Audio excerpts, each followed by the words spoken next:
तो योगेंद्र जी, आपने है ना अपने एक स्टूडेंट्स के बारे में एक बात शेयर करी, आकाश जी। आपने उनको स्कॉलरशिप दिलाई है, स्वामी विवेकानंद जो है। तो अगर मैं इसको अप्लाई करना चाहता हूँ, मुझे ये चाहिए स्कॉलरशिप, तो मैं कैसे अप्लाई कर सकता हूँ? स्वामी विवेकानंद स्कॉलरशिप जो है ये राजस्थान गवर्नमेंट की स्कॉलरशिप है। राजस्थान गवर्नमेंट इसमें आपको पढ़ाई करने के लिए फंडिंग कर रही है, विदेश जाने के लिए पैसा आपको दे रही है। तो अगर कोई बच्चा इसमें अप्लाई करना चाहता है या इस स्कीम के अंदर जाना चाहता है तो वो सबसे पहले हर स्टूडेंट्स के माइंड में रहता है कि यार मेरे को लाइफ में एक बार तो अब्रॉड जाके पढ़ना ही है।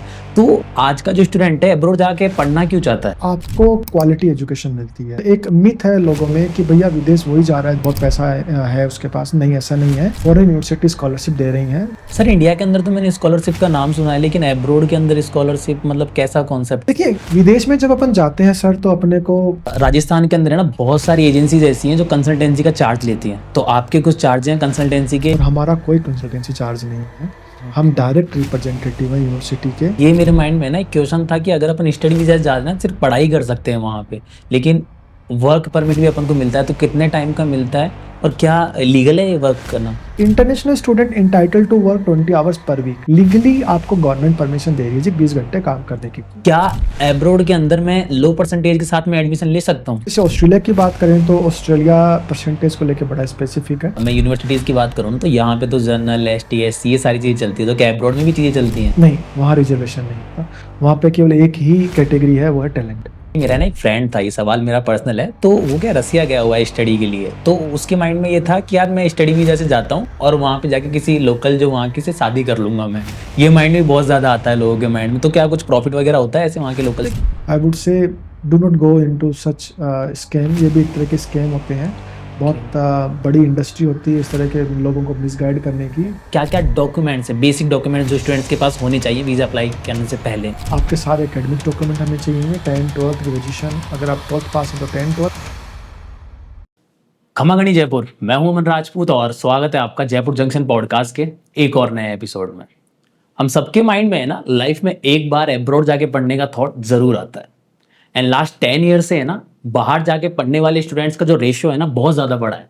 लेकिन क्या क्या प्रॉब्लम्स हैं जो स्टूडेंट्स को फेस करनी पड़ती है, क्या क्या स्कैम है जो स्टूडेंट के साथ में होते हैं अब्रॉड के अंदर, कैसे इनसे बचा जा सकता है, इन सभी टॉपिक्स पर है ना आज के जो हमारे गेस्ट हैं उनसे हमने बात करी है, जो कि एरिया मैनेजर हैं VIEC एजुकेशन के। आज की इस पॉडकास्ट में हमने बेसिक से लेके एडवांस तक बातें की है कि कैसे आप वीज़ा के लिए अप्लाई कर सकते हो, क्या क्या फॉर्मेलिटीज़ हैं जो हमको पता होना चाहिए अब्रॉड जाके पढ़ने से पहले। तो आज के जो हमारे गेस्ट हैं हमारे साथ में जुड़ चुके हैं योगेंद्र सिंह जी। योगेंद्र सिंह जी, बहुत बहुत स्वागत है आपका हमारे इस पॉडकास्ट चैनल पे।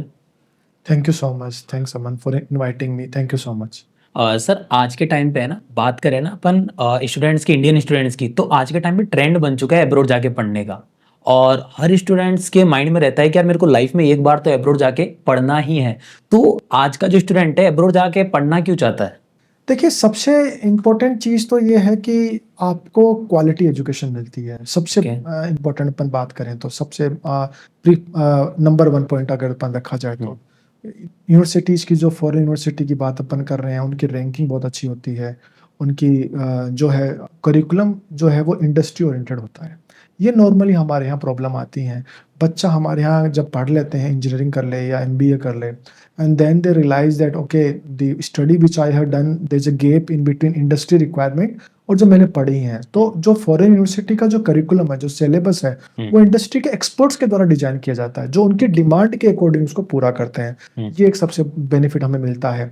इसके अलावा हमें स्कॉलरशिप बहुत अच्छी मिल जाती है बच्चों को। आज आप ये एक मिथ है लोगों में कि भैया विदेश वही जा रहा है जो विदेश फॉरेन जा रहा है, मतलब बहुत पैसा है उसके पास। नहीं, ऐसा नहीं है। फॉरेन यूनिवर्सिटी स्कॉलरशिप दे रही हैं दैट कैन बी 10, 20, 30 और कैन बी 100%। रिसेंटली मैंने आपको बताया भी कि हमारे एक बच्चे को हमने स्कॉलरशिप दिलाई है जो ऑस्ट्रेलिया गया है पढ़ने के लिए। आकाश नाम है उनका। तो आकाश को 100% स्कॉलरशिप राजस्थान गवर्नमेंट के द्वारा मिली है, स्वामी विवेकानंद के अंडर में। तो इस तरह से ये भी एक रीज़न है बच्चों का कि उनको फंडिंग मिल जाती हैं। और जो एक रीज़न ये भी कह सकते हैं कि हिंदुस्तान जिस तरीके से इंडिया ग्रो कर रहा है, बहुत सारी मल्टीनेशनल कंपनीज आपके देश में आके बिजनेस कर रही हैं, करना चाहती हैं। तो ऐसी कंपनियां उन लड़के लड़कियों को प्रीफर करेंगी जिनके पास इंटरनेशनल एक्सपोज हो।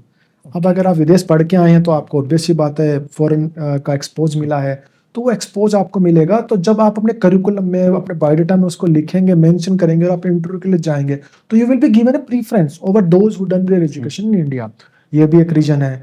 तीसरा या चौथा रीजन आप ये कह सकते हैं सर कि आपको चॉइस बहुत मिल जाती है। हमारे यहाँ नॉर्मली अगर कोई कॉमर्स ग्रेजुएट है, वो बच्चा या तो बीकॉम कर लेगा, या बीबीए कर लेगा, एमबीए कर लेगा, सीए कर लेगा, यू नो लाइक दैट।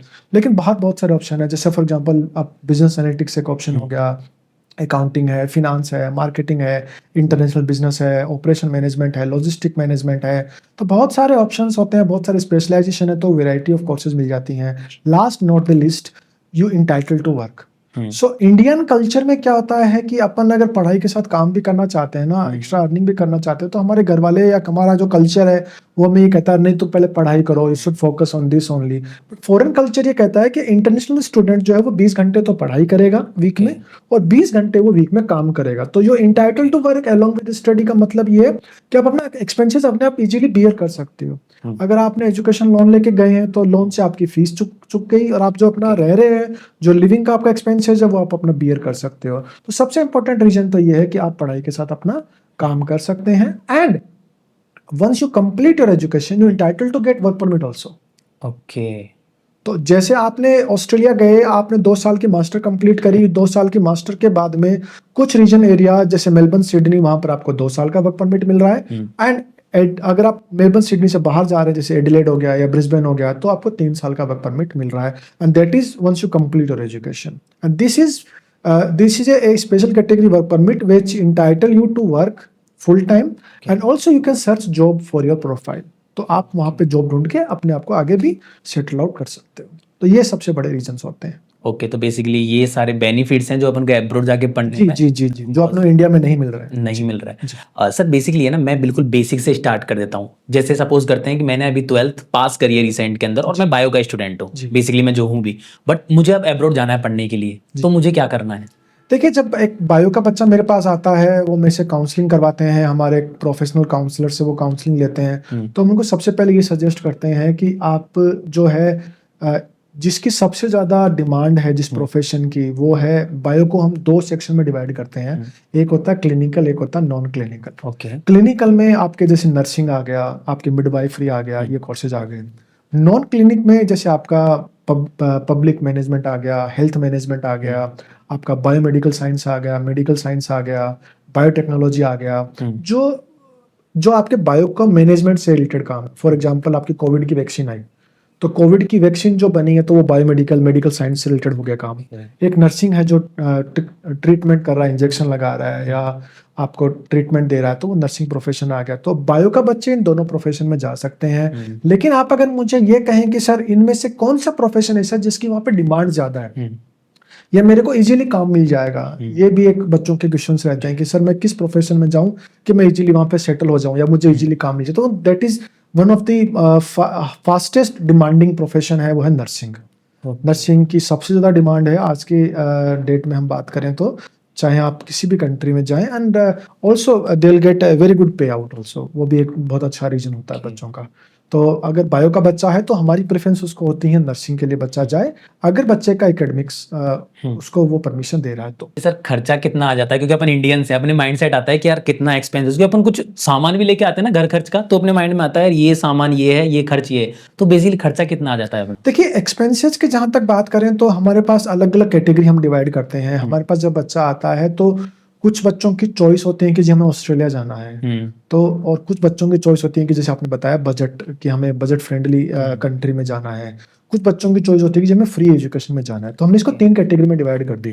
जहाँ पे अगर बात करें अपन हाईली पेड कि नर्सेज को या बायो के प्रोफेशन में मुझे पेमेंट कहाँ ज़्यादा मिलेगा या मेरी इनकम कहाँ ज़्यादा होगी, मेरे को अपन अगर रिटर्न ऑफ इन्वेस्टमेंट की बात करें, ROI कॉमर्स के पॉइंट ऑफ व्यू से, है ना, तो ROI जो है वो आपको सबसे ज़्यादा ऑस्ट्रेलिया में मिल रहा है, रिटर्न ऑन इन्वेस्टमेंट। ऑस्ट्रेलिया में आपको काम ज़्यादा मिल रहा है, लेबर ज़्यादा अच्छा है, वहाँ की इनकम अच्छी है, वहाँ का पे आउट अच्छा है। अगर पर आवर वर्क की बात करें, क्योंकि इन कंट्रियों में आपको वर्क पे आउट जो होता है वो वीकली मिलता है, वर्किंग आवरली बेसिस पे मिलती हैं। तो अगर अपन आवर के हिसाब से देखें तो ऑस्ट्रेलिया की कॉस्ट आएगी सर लगभग 15 से 17 लाख रुपए पर ईयर। पर ही है। without a scholarship. You'll get a scholarship, but that is subjected to university which you want to apply.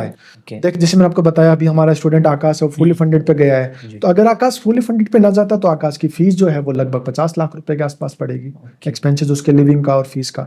तो आपको स्कॉलरशिप पे मिलती है, वो केस टू केस डिपेंड करता है। तो ऑस्ट्रेलिया की लगभग आप मान के चले 15 से 17 लाख रुपए एवरेज कॉलेज की फीस आ जाती है, जहाँ पे रेपुटेशन वाली यूनिवर्सिटीज आपको मिल जाती हैं। फिर अगर अपन बात करें थोड़े लो बजट में, तो लो बजट में हमारे पास आपको मिल जाएगा आयरलैंड मिल जाएगा। आयरलैंड एक बहुत अच्छी डेस्टिनेशन है, आयरलैंड आपको मिल जाएगा। और आयरलैंड में आपको यूनिवर्सिटी लेवल पर 12 से 13 के आसपास आपको मिल जाती हैं। यूके मिल जाता है 12-13 लाख रुपए में आपको। और अगर किसी का बजट कम है, somebody says that sir I do not have I have minimum या no tuition fees, so then we have an option of Germany and we have an option of Italy also, but in countries में थोड़ा language concern भी रहता है, so I would recommend a student to have a knowledge of their local language. It will be easy for them to settle down, वहाँ काम करना और उसमें थोड़ा easy रहता है अगर आपके पास local language है। अगर language का concern नहीं है तो आप ये countries भी देख सकते हैं। ओके, तो बेसिकली जो ऑस्ट्रेलिया है उसमें कोई लैंग्वेज का इशू नहीं होता? नहीं, अपन को they do speak English. So English Indians के लिए आई मीन हम कह सकते हैं हमारी आज की डेट में सेकंड लैंग्वेज है। इजीली इंडियंस जो है वो अंग्रेजी बोलते हैं, कम्युनिकेट करते हैं। और हमारे अपन बात करें हमारे आज की डेट में 70% जो राजस्थान के बच्चे हम भेज रहे हैं वो रूरल बैकग्राउंड के हैं। तो आप समझ सकते हैं रूरल बैकग्राउंड, तो वो सीबीएसई उतना अभी even though they done their schooling from CBSE background but they do not have a good speaking ability, तो वो भी इश्यू नहीं रहता बच्चों का, क्योंकि हम उसकी अंग्रेजी की प्रैक्टिस बच्चों को करवा रहे हैं। 2-3 महीने हम बच्चों को कोचिंग करवाते हैं, तो they easily make themself comfortable in English fund. तो योगेंद्र जी, राजस्थान के अंदर है ना बहुत सारी एजेंसीज ऐसी हैं जो कंसल्टेंसी का चार्ज लेती हैं, तो आपके कुछ चार्ज हैं कंसल्टेंसी के या फिर फ्री ऑफ कॉस्ट आप करते हैं? देखिए अमन जी, ये बहुत अच्छा आपने क्वेश्चन पूछा है। सबसे बड़े जो हमारे पास बच्चे आते हैं वो उनका यही कंसर्न रहता है कि sir do you have any consultancy fee और do you have any charges या एक्स्ट्रा कोई चार्जेस हैं। बहुत बच्चे बताते हैं कि जी हमें बताया जाता है। देखिए आपको जानकारी के लिए बताऊं, हम प्रोफेशनल कंसल्टेंट हैं, रजिस्टर्ड एजेंट हैं और ऑस्ट्रेलियन बेस्ड कंपनी जो है हमारी है, और हमारा कोई कंसल्टेंसी चार्ज नहीं है। हम डायरेक्ट रिप्रेजेंटेटिव हैं यूनिवर्सिटी के। हमारे जो यूनिवर्सिटी के जो हमारे यूनिवर्सिटीज़ हैं जिनके साथ हम डायरेक्ट टाई अप हैं, उनका कोई कंसल्टेंसी चार्जेस नहीं होता, तो ना ही हम बच्चों से कोई चार्जेस लेते हैं। अगर किसी यूनिवर्सिटी की कोई एप्लीकेशन फ़ीस है और या कोई वीज़ा फ़ीस है तो बच्चों को पे करनी पड़ती है। अदरवाइज हमारा कंसल्टेंसी चार्ज बोलकर कोई बच्चों से चार्ज नहीं लिया जाता। इसके अलावा मैं आपको एक बात और क्लियर करना चाहता हूँ कि फॉरेन यूनिवर्सिटीज़ किसी भी बच्चे से कंसल्टेंसी चार्ज बोलकर नहीं लेती।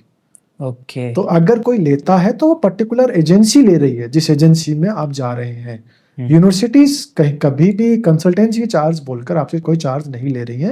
Application fees, if there might be application fees for those top universities which you have to pay, अगर कोई चार्जेस है तो, otherwise they do not have any charges. Neither we have charge, हमारा भी कोई कंसल्टेंसी चार्ज नहीं है, free consultancy है। ओके, तो बेसिकली जैसे मैं अगर किसी कंसल्टेंसी के लिए जाता हूँ और मुझसे अगर कोई पे ले रहा है तो क्या वो फ्रॉड है या फिर सही है वो? देखिए फ्रॉड के बारे में तो मैं कमेंट नहीं कर सकता। मैं वो आपका या उस कंसल्टेंसी का या उनका वर्कआउट है, बट मैं ये जरूर कहना चाहूँगा यहाँ पे कि आप जब कोई भी कंसल्टेंट आप चूज करें, आप ये कोशिश करें देखने की कि वो डायरेक्ट एजेंट है क्या। कोई भी डायरेक्ट एजेंट आपसे चार्ज नहीं करेगा। डायरेक्ट एजेंट का मेरा मतलब ये है कि आप जैसे आपको ऑस्ट्रेलिया की यूनिवर्सिटी है UTS, university of technology Sydney, आपको यूनिवर्सिटी टेक्नोलॉजी सिडनी में अप्लाई करना है एडमिशन के लिए। आप यूनिवर्सिटी की वेबसाइट पे जाइए, वहाँ लिस्ट ऑफ एजेंट का कॉलम होता है, उसमें आप जाइए, आप उसको स्क्रॉल करोगे, आपको लिस्ट ऑफ एजेंट मिलेंगे, जहाँ पे आप उस लिस्ट से एजेंट जो भी होंगे वो डायरेक्ट एजेंट होंगे। डायरेक्ट एजेंट आपसे कोई चार्ज नॉर्मली नहीं लेता है, हम तो नहीं लेते हैं। तो मैंने जैसे आपको बताया कि क्योंकि हम डायरेक्ट एजेंट हैं तो हमारा जो भी इश्यू रहता है या जो भी हमारा फंडिंग का मैटर रहता है या जो भी हम रिप्रेजेंट करते हैं, हम यूनिवर्सिटी को रिप्रेजेंट कर रहे हैं, तो हम आपसे कोई चार्ज नहीं लेते। There is no consultancy charges from our side. We provide free consultancy to each and every student those who want to study abroad. तो सर बेसिकली मतलब अगर मैं अब्रॉड जाके पढ़ना चाहता हूँ तो मैं ट्राई करूँ कि मुझे फ्री कंसल्टेंसी वाला मिले। जी जी जी है ना? जी जी, क्योंकि पहले ही पैसा बहुत इन्वेस्ट हो रहा है, तो उस चीज के लिए पे करने से अच्छा है कि मैं सीधा डायरेक्ट एजेंट के पास जाऊं, वो मुझे ज्यादा बेनिफिट देगा विद नॉलेज और एक्सपीरियंस के साथ जी में। जी।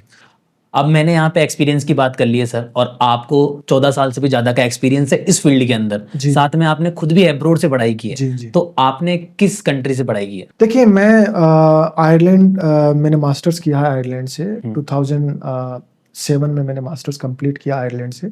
और सिंस लास्ट 14 इयर्स, जैसे आपने बताया, हम बच्चों की काउंसलिंग कर रहे हैं, बच्चों को गाइड कर रहे हैं फॉरेन यूनिवर्सिटीज़ के। और अभी तक हमने लगभग 10,000 के आसपास हमारे बच्चे जो हैं वो अलग अलग कंट्रीज़ में रह रहे हैं। मेजरली हमारे पास जो बच्चे हमने भेजे हैं that is for Australia, Canada, New Zealand, Ireland, Singapore, Malaysia, Dubai. So in these countries हमारे बच्चे ये हैं। और हम जैसे मैंने आपको बताया, एक्सपर्टीज़ का बेनिफिट ये रहता है कि आपको प्रॉपर जेन्युइन काउंसलिंग मिलती है। हम कोशिश ये करते हैं कि आपके इंटरेस्ट, आपके एकेडमिक और आपकी फाइनेंशियल कंडीशन के अकॉर्डिंग आपको हम यूनिवर्सिटी कॉलेज सजेस्ट करें। मैं कभी भी किसी बच्चे को ये नहीं कहता कि आप इतना फाइनेंशियल बर्डन विदेश लेके जाएं कि वहाँ जाके आप अपनी पढ़ाई को डिस्टर्ब करें। Yes, you can work, you can earn there, but there should be some sort of backup in India also. Okay sir, आपने वो कंट्री क्यों चूज करी? सस्ती थी इसलिए या फिर? देखिए, आयरलैंड का चूज करने का रीजन ये था कि आयरलैंड जो है वो बहुत कम लोगों को ये पता है कि आयरलैंड बेसिकली फाइनेंशियल हब है, इकोनॉमिकल हब है, आईटी हब है, फार्मास्यूटिकल हब है for US company those who work in Europe. Ireland strategically last country है यूरोपियन कॉन्टिनेंटल की, अमेरिकन कॉन्टिनेंटल शुरू होने से पहले। तो आयरलैंड में हमें इंडस्ट्रियल स्कोप मिलता है। आज अगर इंडिया की बात करें, आज इंडिया में ज़्यादातर लड़के इंजीनियरिंग कर रहे हैं या मास्टर प्रोफेशनल क्वालिफिकेशन जैसे एमबीए कर रहे हैं, वो बेंगलोर, चेन्नई या बड़े मेट्रो सिटीज़ में जाना चाहते हैं। क्यों? इंडस्ट्रियल सेटअप है, वहाँ इंडस्ट्रीज है। वही आयरलैंड के साथ है। आयरलैंड में आप नाम लीजिए, यूएस की जितनी भी कंपनी है, Dell, Intel, HP, IBM, Google, इन सब का यूरोप का हेडक्वार्टर है। मल्टीनेशनल कंपनीज जो है यूरोप के अंदर जो काम कर रही हैं, यूएस बेस्ड है, उन्होंने सबके अपने हेडक्वार्टर बना रखे हैं। तो there are plenty of job opportunities there. Beside that आपको इंटर्नशिप का मौका मिलता है। ऐसी जगह आप जा रहे हैं जहां पे आपके जो क्लासमेट्स होंगे वो भी फ्रॉम मल्टीनेशनल कंपनीज से होंगे। तो एक तो ये रीजन है आयरलैंड का चूज करने का। दूसरा रीजन है आयरलैंड 1 ईयर का मास्टर ऑफर करता है। सो अगर किसी के ये डाउट है कि जी मुझे 1 ईयर का मास्टर लेना है, सो अगर यूके के अल्टरनेटिवली मैं कौन सी कंट्री देखूं, there is only one country in Jaipur area में। हमें ज्यादातर बच्चों को यही पता है कि आपको यूके ही 1 ईयर मास्टर देता है। Ireland also give you 1 year master. तो 1 ईयर मास्टर आपको मिल जाता है। दूसरी बात, आपको आयरलैंड के केस में स्टे बैक वीजा भी आपको 2 ईयर का मिल रहा है। Same with UK 1+2 stay back visa मिल रहा है। तो आयरलैंड और यूके दोनों नेबरिंग कंट्री, कल्चर एक जैसा है, but comparatively industrial scope Ireland में ज्यादा है। तो मेरा आयरलैंड चूज करने का रीजन ये था कि it has an industrial setup and that help student once they go out and find a job. आप अगर ऐसी जगह जा रहे हैं, फॉर एग्जाम्पल बहुत सारे बच्चे हमारे पास आते हैं, वो हमें कहते हैं जी हमें इटली जाना है या हमें स्पेन जाना है। और अगर कोई लड़का आईटी प्रोफेशन का है, उसका बैकग्राउंड आईटी प्रोफेशन है, तो मैं एज ए काउंसलर उसको रिकमेंड नहीं करता ये कंट्री। क्यों? Because these are basically tourist spot. यहाँ होटल इंडस्ट्री है, लोग घूमने जा रहे हैं। यहाँ आपको इन्फोसिस या विप्रो या आईबीएम, गूगल ये नहीं मिलेंगे। हमारे पास 1-2 केस ऐसे हुए भी हैं जहाँ बच्चों ने हमसे काउंसलिंग करी, हमने उनको रिकमेंड नहीं किया, लेकिन वो किसी और कंसल्ट एजेंसी के बहकावे में आ गए और वो चले गए। वहां जाके वो हमें कॉल करके बताते हैं कि सर मैं तो फंस गया, मैं अपने रिश्तेदार को नहीं फंसाना चाहता, क्योंकि मैं तो मैकेनिकल इंजीनियर हूँ या मैं तो सिविल इंजीनियर हूँ, अब मैं रेस्टोरेंट में वेटर का काम कर रहा हूँ। So you not going to work it out. ये प्रॉब्लम आती है, इसीलिए मैंने आपको बताया काउंसलर बहुत इंपॉर्टेंट है।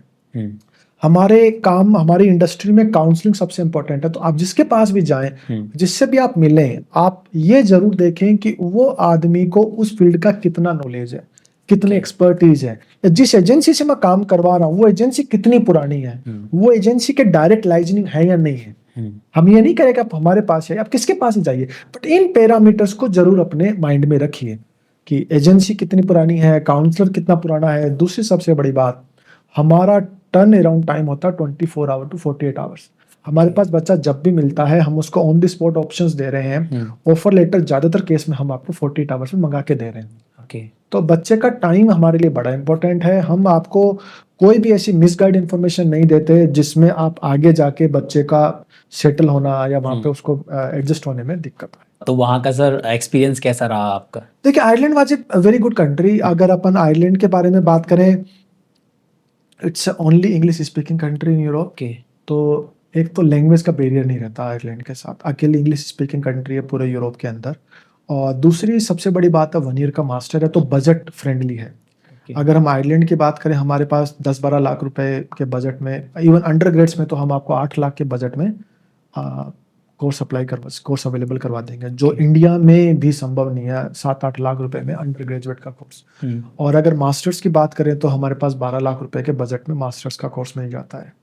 तो इकोनॉमिकली आयरलैंड बहुत बजट फ्रेंडली है। और कल्चर कॉस्मोपॉलिटन कल्चर है, जैसे मैंने बताया बहुत सारी कंपनीज वहाँ पे काम कर रही हैं, तो बहुत सारे देश के लोग वहाँ पे काम कर रहे हैं। तो आपको ऐसा लगेगा ही नहीं कि आप ऐसे देश में आए हैं जो कल्चर फ्रेंडली नहीं है, डिफरेंट कल्चर को यूज टू हैं, इजी गोइंग कंट्री है, इंडियंस बहुत वहाँ पे रह रहे हैं। मैं अपनी बात करूँ तो हमारे 500 प्लस बच्चे हमने लास्ट 2 सालों में भेजे होंगे, तो इंडियन कम्युनिटी वहाँ पे बहुत रह रही है। तो आपको वो घर का सा एटमोसफियर मिलेगा। हमने 12th पास बच्चे जो ग्रेजुएशन करने जा रहे हैं उनको भी हमने आयरलैंड भेजा है, तो उनके केस में कॉस्ट इफेक्टिव मीटर आ जाता है, 7 लाख के आसपास फीस पड़ जाएगी। और इकोनॉमिकली बात करें तो बैंक आपको लोन भी हम अवेलेबल बच्चों को असिस्ट कर देते हैं, बैंक लोन भी इजीली दे देता है, 7-8-10 लाख रुपए का लोन कोई बड़ी प्रॉब्लम नहीं है। और इनकम लेवल भी लोगों का इंडिया में बढ़ा है, तो they can afford 7 lakh 5 lakh easily. So economically बहुत अच्छी कंट्री है, रैंकिंग बहुत अच्छी है आयरलैंड की। अगर अपन बात करें तो ट्रिनिटी कॉलेज डब्लिन आयरलैंड की, TCD ये इसके 100 टॉप 100 में आता है। UCD है आयरलैंड का, टॉप 100 में आता है। तो इनकी रैंकिंग बहुत अच्छी है, आयरलैंड की क्वालिटी एजुकेशन है, रैंकिंग बहुत अच्छी है, इंडस्ट्री ओरिएंटेड इनके प्रोग्राम्स हैं। और IT का हब है, फार्मास्यूटिकल का हब है। इंडियन तीनों IT कंपनीज है बड़ी, Infosys, TCS, Wipro, they do have their office there. So IT के लिए तो मैं कह सकता हूँ कि it's an only best solution as far as economical country concern. और बाकी अगर अपन लैंग्वेज के हिसाब से देखें तो भी इंग्लिश स्पीकिंग कंट्री है जी। तो बेसिकली सर जैसे ही हमारे माइंड में आता है ना कि यार मेरे को अब्रॉड जाके पढ़ना है, तो सब लोग सजेस्ट करते हैं। इनफैक्ट मैं गूगल भी करूँ ना तो टॉप के अंदर ऑस्ट्रेलिया जरूर आता है। तो ऑस्ट्रेलिया का क्या रीजन है कि ऑस्ट्रेलिया टॉप स्टडी वो बन चुकी है? देखिए, ऑस्ट्रेलिया की बात करें तो ऑस्ट्रेलिया जैसे मैंने आपको बताया, हमारी कंपनी जो है उसने ऑस्ट्रेलिया बेस्ड कंपनी है। और हमने अभी तक, अगर अब मैं पिछले 2 सालों की बात करूं तो with more than 5000 students we have send to Australia. And हमारी 36 ब्रांचेज हैं ऑस्ट्रेलिया की बात करें तो। और अगर अपन ऑस्ट्रेलिया की बात करें, सबसे बड़ा रीजन ऑस्ट्रेलिया का ये आता है कि ऑस्ट्रेलिया की रैंकिंग, ऑस्ट्रेलिया यूनिवर्सिटी की रैंकिंग बहुत अच्छी है। और हमारा इन्वायरमेंट बहुत अच्छा है। ऑस्ट्रेलिया का इन्वायरमेंट हमारे जैसा है, जहाँ पे सर्दी भी है, गर्मी भी है। कल इन्वायरमेंट एक जैसा, मतलब हमारे इंडियंस के लिए, नॉर्थ इंडियंस के लिए क्वाइट कंफर्टेबल इन्वायरमेंट है। मौसम हमारा अच्छा है। तीसरा जो रीजन ये है कि हमारे पास ज़्यादातर बच्चे, जैसे मैंने आपको बताया, हम बहुत पुराने कंसल्टेंट हैं, तो वर्ड ऑफ माउथ के लिए हमारे पास बहुत बच्चे आते हैं, जिनके रिलेटिव्स हैं या फ्रेंड्स हैं, वो हमें गाइड करते हैं, वो हमें प्रीफर करने के लिए कहते हैं। और दूसरा जो रीजन है वो ये है कि ऑस्ट्रेलिया के साथ बेनिफिट ये है कि ऑस्ट्रेलिया आपको पढ़ाई के बाद में भी रुकने का मौका दे रहा है। ओके पढ़ाई के साथ भी आपको मौका दे रहा है। आपको 3 साल तक अप टू 3 इयर्स का वर्क परमिट आपको मिल रहा है। आप रिसर्च पे जाते हैं तो अप टू 5 इयर्स का वर्क परमिट मिल रहा है पढ़ाई के बाद। ये भी एक बेनिफिट है। एक बेनिफिट, दूसरा जो बेनिफिट है वो ये है कि ऑस्ट्रेलिया की इनकम लेवल बहुत अच्छी है। पर आवर जो वहाँ पे मिलता है वो आज की डेट में, अगर मैं बात करूँ टॉप कंट्री में, तो टॉप कंट्री में नंबर 1 अपन ऑस्ट्रेलिया को दे सकते हैं। जितनी भी कंट्री अपन बात कर रहे हैं इनमें से उनका पर आवर वर्क का जो बेनिफिट है या जो सैलरी है वो बहुत अच्छी है। सबसे ज़्यादा अपन कह सकते हैं एमंग टॉप 1-2 में आप ऑस्ट्रेलिया को ले सकते हो। तो ऑस्ट्रेलिया के ये सारे रीजन्स आ जाते हैं। और मौसम बड़ा इंपॉर्टेंट रोल प्ले करता है। तो न ज़्यादा सर्दी रहती है, न ज़्यादा गर्मी रहती है, मॉडरेट मौसम होता है अपने नॉर्थ इंडिया की तरह, तो इजीली अपन सेटल हो जाते हैं। सर आपने यहाँ पे ना एक बहुत इंटरेस्टिंग बात कही है कि वर्क परमिट अपन को मिलता है स्टडी वीज़ा के साथ में। और ये मेरे माइंड में ना एक क्वेश्चन था कि अगर अपन स्टडी वीज़ा जा रहे हैं सिर्फ पढ़ाई कर सकते हैं वहाँ पे, लेकिन वर्क परमिट भी अपन को मिलता है, तो कितने टाइम का मिलता है और क्या लीगल है ये वर्क करना? देखिए, अपने कल्चर में हम पढ़ाई के साथ काम नहीं करते, इन कंट्रीज में पढ़ाई के साथ काम करने का कल्चर है, तो ये तो कल्चरल डिफरेंस है। ये एक अपने इंडियन कल्चर के फर्क में अपन ये कह सकते हो। दूसरा जो रीजन ये है कि international student entitled to work 20 hours per week, legally आपको गवर्नमेंट परमिशन दे रही है जी 20 घंटे काम करने की। आप 20 घंटे काम कर सकते हो, वहां पे 40 आवर्स का वीक होता है जी। तो 20 आवर्स एक स्टूडेंट जो है वो काम कर सकते हैं, 20 hours they should study. So once ये तो हो गया पढ़ाई के साथ काम करने का। पढ़ाई के बाद में भी आपको ये टेंशन नहीं रहती पेरेंट्स को स्पेशली कि यार मेरा बच्चा इतनी पढ़ाई कर लेगा, इतना खर्चा कर लेगा, and once they complete education how they going to bear their expenses. पढ़ाई के बाद में आप वहाँ रुक सकते हैं। फॉर एग्जाम्पल अगर अपन ऑस्ट्रेलिया की बात करी तो ऑस्ट्रेलिया में 2 साल की मास्टर करने अगर जैसे कोई जाता है बच्चा, तो वो 2 साल की मास्टर के बाद में वो वहाँ रुक सकता है, स्टे कर सकता है for next 2 to 3 years। For and this is special category visa permission होती है जहाँ पे आप फुल टाइम काम कर सकते हैं और अपनी पढ़ाई से रिलेटेड काम ढूंढ सकते हैं। So this give you an idea to stay and can work. Sir ये तो मिडिल क्लास फैमिली के लिए तो एक वरदान सा है, बिकॉज अपन अपना आई थिंक पूरा ही रिकवर कर सकते हैं। बिल्कुल, है ना। आपका जो भी एक्सपेंसेस है वो आपने निकाल लिया, बियर कर लिया एक्सपेंसेस अपना, प्लस आपको वहां पे सेटल होने के चांसेस मिल गए। अगर आपके नर्सिंग प्रोफेशन है या आपका प्रोफेशन डिमांड का प्रोफेशन है, जैसे फॉर एग्जांपल ज्योग्राफी है, बहुत कम लोगों को पता है कि यार ज्योग्राफी की बहुत अच्छी डिमांड है ऑस्ट्रेलिया में, तो आप ज्योग्राफी प्रोफेशन में जाते हैं। और अगर आप ऑस्ट्रेलिया का जो रेगुलेशन है गवर्नमेंट का वो ये कहता है जी कि आप पीआर के लिए एंटाइटल हैं, तो आप अगर आपको वर्क मिल जाता है तो आप वहाँ पे पीआर अप्लाई कर सकते हैं, नॉट एन इश्यू। तो ये पीआर फ्रेंडली कंट्रीज है ऑस्ट्रेलिया में। जैसे आपने पूछा रीजन क्या ऑस्ट्रेलिया का, ये भी एक रीजन है, पीआर फ्रेंडली कंट्री है। ऑस्ट्रेलिया पीआर दे रहा है और पीआर हर कंट्री नहीं दे रही है, तो ऑस्ट्रेलिया में ये भी आपको एक बेनिफिट मिलता है कि आपको पीआर मिल गई। पीआर फ्रेंडली 3 कंट्रीज दे रही है, न्यूजीलैंड दे रही है, कनाडा दे रही है, ऑस्ट्रेलिया दे रही है। इन तीनों कंट्रियों में सबसे ज्यादा ऑस्ट्रेलिया ही लोग प्रीफर करते हैं कि जैसे मैंने आपको बताया रीजन है उसका, इनकम का स्केल अच्छा है, मौसम अच्छा है। न्यूजीलैंड का कनाडा का वेदर बड़ा हार्श वेदर है, टफ वेदर है, एक्सट्रीम वेदर होता है, एक्सट्रीम कोल्ड होती है। ऑस्ट्रेलिया में ऐसा दिक्कत नहीं आती, वेदर काफ़ी अच्छा है। और अपन अगर कोई हमारे पास कई बार गर्ल्स के गार्जियन आते हैं, वो कहते हैं जी सिक्योरिटी रीजन क्या है, तो मैं आपको इतना जरूर कह सकता हूँ, अपने हिंदुस्तान की कंपैरिजन तो मैं नहीं करना चाहता, लेकिन गर्ल्स को वहाँ पे वो गर्ल्स वाला इश्यू नहीं होता। वहाँ पे बहुत कॉमन कल्चर होता है, हर लड़का लड़की हर तरह के जॉब करते हैं, हर तरह के काम करते हैं, तो एज डिफरेंस वहाँ नहीं है। और सेफ्टी के पॉइंट ऑफ व्यू से कोई प्रॉब्लम नहीं है, ह्यूमन राइट्स बहुत स्ट्रांग है इन कंट्रीज में, तो कोई ऐसी दिक्कत नहीं आती सेफ्टी को लेके। तो सर आपने ना यहाँ पे कनाडा की बात करी है, अब मैं कनाडा को ना पंजाब से सीधा कनेक्ट करना चाहता हूँ, क्योंकि जब भी पंजाबियों को कनाडा का जैसे ही वीजा मिलता है, वो कोई सा भी हो, स्टडी वीजा हो, वर्किंग वीजा हो, तो उनके लिए तो वह समझ लो हाईएस्ट अचीवमेंट, ड्रीम्स होते हैं बहुत लोगों के तो कनाडा का। तो कनाडा में ऐसा क्या है? देखिए 2 चीजें हैं यहाँ पे। एक आपने एक पर्टिकुलर कम्युनिटी की बात करी, तो अगर कम्युनिटी की बात करें तो इनकी फैमिली सेटल्ड है जी, ये बहुत बरसों से इनकी कम्युनिटी जा रही है। हमारे राजस्थान में पिछले आप अगर पैटर्न देखेंगे, पिछले 5-7 सालों में ही फॉरेन के प्रति रुझान बढ़ा है, उससे पहले राजस्थान में नहीं था। बट पंजाब कम्युनिटी की बात करें तो पंजाबी तो सिंस इंडिपेंडेंट अब्रॉड में रह रहे हैं। अगर अपन कनाडा की बात करें तो इनकी दूसरी भाषा है एक तरह से कैनेडियन, इतनी कम्युनिटी कैनेडियन रह रही है। हम क्योंकि पंजाबी कल्चर से ज्यादा एसोसिएट है, इसलिए हमें लगता है कि पंजाबी ज्यादा जा रहे हैं। उतने नंबर्स में ही साउथ इंडियन जा रहे हैं, उतने नंबर्स में ही गुजरात से लोग जा रहे थे। कनाडा का जाने का रीजन ये था कि कनाडा में छोटे कोर्सेज में भी एडमिशन इजीली हो रहा था। और छोटे कोर्स का मेरा मतलब है डिप्लोमा में। और डिप्लोमा जो थे वो बहुत कम फीस में बच्चे जा पा रहे थे, 8 लाख के आसपास का डिप्लोमा आ रहा था। और वो डिप्लोमा पे भी आप एंट्री कर सकते थे, वहाँ पर आप काम कर सकते थे। और अगर पंजाबी कम्युनिटी की बात करें तो इनकी फैमिली वहाँ पे रह रही है, तो इनके लिए एज ए सेकेंड होम है। आपके चाचा हैं, आपके मामा हैं, तो आप जा रहे हैं तो you can easily stay there. But हमारा बच्चा जाता है तो उसको तो ग्रास रूट से काम स्टार्ट करना है जी, उसके लिए तो कोई बंदा है ही नहीं वहाँ पे, तो ये एक फर्क हो जाता है। दूसरी बात ये रह जाती है कि जैसे मैंने आपको बताया कि वहाँ पे कॉस्ट कम है, इसलिए भी नंबर ज़्यादा जा रहे थे। और तीसरी चीज़ जो है वो ये है कि जो अभी गवर्नमेंट इंडिया के साथ जो इनका वो हुआ, वो होने के बाद में कुछ न्यूज़ सिक्योरिटी कंसर्न की भी आई लोगों को लेके, तो भी नंबर्स थोड़े कम हो गए। बट फिर भी कनाडा हॉट डेस्टिनेशन है। क्यों है? क्योंकि कनाडा की फीस कंपेरेटिवली ऑस्ट्रेलिया से कम है। ओके। तो इस वजह से भी लोग प्रीफर कर रहे थे, और उनके जो रूल्स रेगुलेशन है कंपेरेटिवली ऑस्ट्रेलिया से थोड़े से लीनियंट है, थोड़े इजी रूल्स रेगुलेशन है इमिग्रेशन के, तो उस वजह से भी लोग वहाँ पे प्रीफर कर रहे थे। ये रीजंस थे। बाकी हाईलाइट इसलिए होता है क्योंकि वो अपने को थोड़ा पास में है हमारे, या हम कल्चर से ज़्यादा नज़दीक हैं, तो हमें लगता है कि जी पंजाबी कम्युनिटी ज़्यादा जा रही है, but I would say that बराबर नंबर्स में साउथ से या गुजरात से बच्चे कनाडा जा रहे हैं। योगेंद्र जी, मैं ना स्टार्टिंग से ना एक एवरेज लेवल का स्टूडेंट रहा हूँ, मतलब 70 और 75 वाला, ठीक है। एंड जब मैं बात करता हूँ ना इंडिया की, तो मुझे लगता है कि मेरा तो इंडिया की यूनिवर्सिटीज़ में भी सिलेक्शन नहीं होगा इतनी परसेंटेज के साथ में। तो क्या एब्रोड के अंदर मैं लो परसेंटेज के साथ में एडमिशन ले सकता हूँ? देखिए, परसेंटेज की जहाँ तक बात है, हम अगर जैसे ऑस्ट्रेलिया की बात करें तो ऑस्ट्रेलिया परसेंटेज को लेके बड़ा स्पेसिफिक है।